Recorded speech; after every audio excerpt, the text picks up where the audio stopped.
illa billah. Allohning nomi bilan chiqyapman. O'ziga tavakkal qilyapman.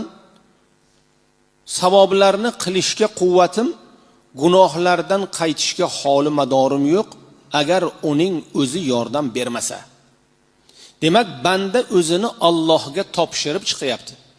Uning boshidagi farishta nima derkan? Kufita va vuqita va tanahha anhu shayton.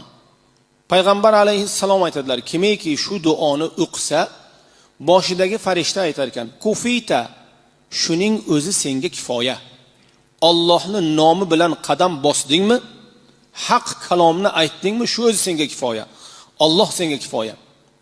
Va vuqita, barcha yomonliklardan o'zingga qo'rg'on yasading va shayton undan nari bo'lar ekan. Demak, uydan chiqayotganimizda mana shu duoni aytib chiqmog'imiz darkor.